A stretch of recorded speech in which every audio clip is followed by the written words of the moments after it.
Hey investors, welcome to the mutual fund talk. So आज का video market update के ऊपर है। कुछ दिनों से मार्केट काफ़ी गिर रहा है। इनफैक्ट लास्ट वीक तो बहुत ही बड़ा फॉल था, specially small and mid cap stocks के अंदर। कुछ वीक्स पहले हम लोगों ने एक वीडियो बनाया था जिसमें हम लोगों ने बताया था कि मार्केट में बड़ा फॉल आ सकता है, जिसका सबसे ज़्यादा impact small and mid cap stocks पे गिरेगा।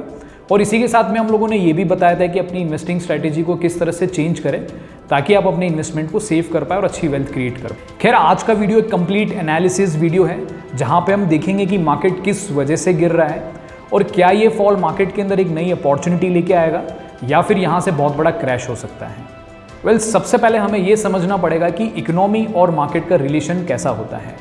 देखिए, अब तक की हमारी रिसर्च में हम लोगों ने ये बहुत अच्छे तरह से जाना है कि मार्केट दो फैक्टर्स पे चलते हैं, पहला लिक्विडिटी और दूसरा सेंटिमेंट्स। और ये दोनों ही फैक्टर्स डिपेंड करता है इकोनॉमिक ग्रोथ के ऊपर ही। लिक्विडिटी का आसान सी भाषा में समझें तो इसका मतलब ये होता है कि मनी का फ्लो कैसा है, यानी मनी कैसे मार्केट में आ रही है और कैसे जा रही है।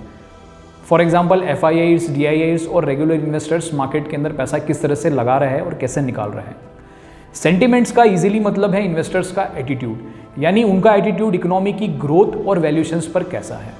सो गाइज, ये वीडियो आप अंत तक जरूर देखें और अगर आपने चैनल अभी तक सब्सक्राइब नहीं किया है तो उसको सब्सक्राइब कर लें। चलिए देखते हैं तीन बड़े फैक्टर्स कौन से हैं। सबसे पहला, जियोपॉलिटिकल कॉन्फ्लिक्ट्स यानी कि वॉर्स।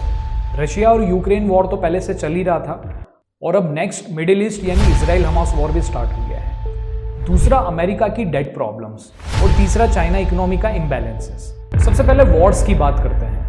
हमारी अंडरस्टैंडिंग और रिसर्च से हमें ये समझ में आता है कि रशिया और यूक्रेन वॉर के पीछे रशिया एंड चाइना का लॉन्ग टर्म इंटेंशन हो सकता है, जिसमें ये दोनों मिलकर अमेरिका और यूके को रोकना चाहते हैं और आर्टिक सुपर पावर्स बनना चाहते हैं।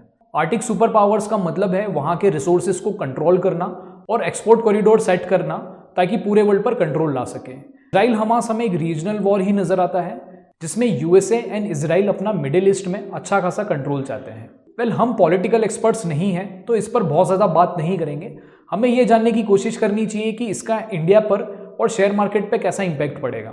इन दोनों ही वॉर्स में सबसे ज़्यादा इंपैक्ट होगा ऑयल पर, और क्योंकि हम मेजर ऑयल इंपोर्ट करते हैं ऑयल के प्राइसेस बढ़ना हमारे देश के लिए, नॉर्मल पब्लिक और कॉर्पोरेट्स दोनों के लिए नेगेटिव है। स्पेशली इससे हाई इन्फ्लेशन के चांसेस काफ़ी बढ़ जाते हैं। रशिया और यूक्रेन के वॉर के टाइम पे हमारी फॉरेन पॉलिसीज ने हमें ऑयल क्रंच से बचा लिया था, पर अभी देखना पड़ेगा कि ग्लोबली ऑयल प्राइसेस कैसे रिएक्ट करते हैं। अभी रीसेंट न्यूज़ के according Saudi Arabia and Russia ने ऑयल सप्लाई कट किया है और रशियन एक्सपोर्टर्स भी डिमांड कर रहे हैं इंडिया को कि वो चाइना की करेंसी में पे करे। इसके अलावा दूसरा सबसे बड़ा इंपैक्ट पड़ सकता है India middle east Europe corridor पर, जिससे हमारे long term export and imports growth के प्लान्स पर इफेक्ट हो सकता है। IMEC इंडिया की एक बहुत बड़ी प्लानिंग थी जिससे वो भी मिडिल ईस्ट एंड यूरोप में अपना एक्सपोर्ट और इंपोर्ट कॉरिडोर सेट करना चाह रहे थे, जो कि हमारी इकोनॉमिक ग्रोथ के लिए बहुत इंपॉर्टेंट था। लॉन्ग टर्म में इन दोनों फैक्टर्स की वजह से फॉरेन एंड डोमेस्टिक इंस्टीट्यूशंस के सेंटिमेंट्स इंडियन मार्केट के लिए वीक हो सकते हैं, लेकिन इसका इंपैक्ट बहुत ही स्लो एंड लो रहेगा। Next is America's debt problem. America की ग्रोथ स्टोरी चेक करेंगे तो हमें एक चीज समझ में आती है कि इनकी इकोनॉमिक ग्रोथ प्योरली क्रेडिट पर चलती है। एवरी टाइम जब भी ये टफ सिचुएशंस में आते हैं तो मनी को इकोनॉमी में पंप करते हैं और फिर ग्रोथ लेकर आते हैं।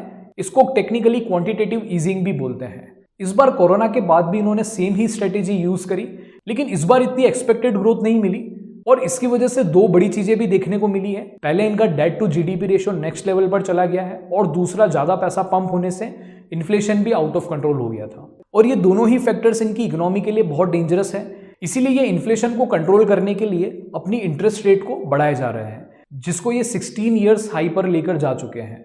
अगर इंटरेस्ट रेट हाई होगी तो कंजम्पशन पर इंपैक्ट पड़ेगा, जिससे इन्फ्लेशन कम हो सकता है। लेकिन इसका इंपैक्ट बॉन्ड प्राइसेस पर भी पड़ा है, यानी कि बॉन्ड यील्ड भी 16 ईयर हाई पर पहुंच चुकी है। इसको सिंपल तरीके से समझे तो जब भी इंटरेस्ट रेट राइज होती है तब बॉन्ड के प्राइसेस गिरते हैं, क्योंकि ये माना जाता है कि हाई इंटरेस्ट रेट के चलते पुराने लो इंटरेस्ट बॉन्ड अट्रैक्टिव नहीं रहते हैं और new high interest bond attractive बन जाते हैं। इसी वजह से पुराने बॉन्ड के प्राइसेस गिरने लगते हैं। इंटरेस्ट अमाउंट सेम रहता है लेकिन प्राइसेस कम हो जाते हैं, इसलिए यील्ड यानी रिटर्न्स हाई हो जाते हैं। जब भी मार्केट में ऐसी सिचुएशन आती है तो इंस्टीट्यूशन इन्वेस्टर्स के लिए बॉन्ड्स बहुत अट्रैक्टिव हो जाते हैं, क्योंकि लेस रिस्क में रिटर्न्स अच्छे मिलने लगते हैं, तो मनी इक्विटी मार्केट से बॉन्ड मार्केट में शिफ्ट करने लगती है। और अभी एग्जैक्टली यही देखने को मिल रहा है। FII एंड DII अपना पैसा इक्विटी से शिफ्ट कर रहा है, इसलिए इक्विटी मार्केट में कम लिक्विडिटी से मार्केट गिर रहा है। And lastly third important risk is China economy imbalances. तो चाइनीज इकोनॉमी की ग्रोथ मेनली उनके मैन्युफैक्चरिंग एक्सपोर्ट और उनके इंटरनल इंफ्रास्ट्रक्चर डेवलपमेंट से ही मिल रही थी।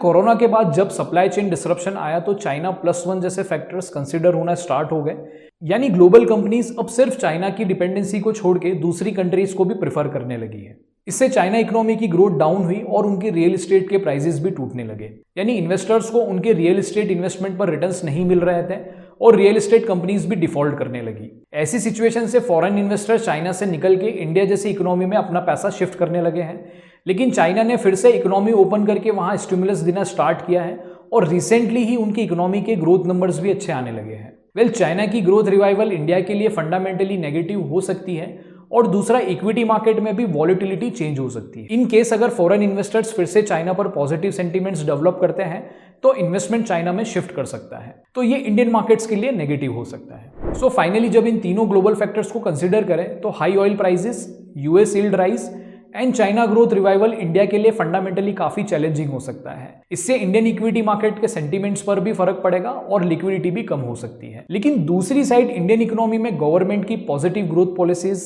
Infra development, corporate expansion, credit growth cycle and consumer positive sentiments सब पॉजिटिव है, जो कि अगेन डोमेस्टिक कंजम्पशन को तो पूरा ऊपर रख सकते हैं। दूसरा अमेरिका, UK एंड चाइना जैसे हमारे देश में लिक्विडिटी को RBI ने बहुत अच्छे से मैनेज किया है। सो हमारे अकॉर्डिंग मार्केट में बड़ा फॉल तभी आ सकता है जब ग्लोबल सिचुएशन बहुत वर्स हो जाए। बाकी इंडियन मार्केट्स में हमें लगता है कि टाइम करेक्शन आ सकता है, जिसमें मार्केट बहुत ज़्यादा भी नहीं गिरेंगे और बहुत तेज़ी से ऊपर भी नहीं जाएंगे। तो ऐसी सिचुएशन पर इन्वेस्टर्स को अपने पैसे को किस तरह से मैनेज करना चाहिए? सबसे पहले small and mid cap investing ignore करें या फिर स्मॉल अमाउंट ही इन्वेस्ट करें, सबसे बेस्ट है। लॉन्ग टर्म के लिए SIP प्लान कर सकते हैं। दूसरा, पैनिक होकर अपने इन्वेस्टमेंट को विड्रॉ नहीं करें।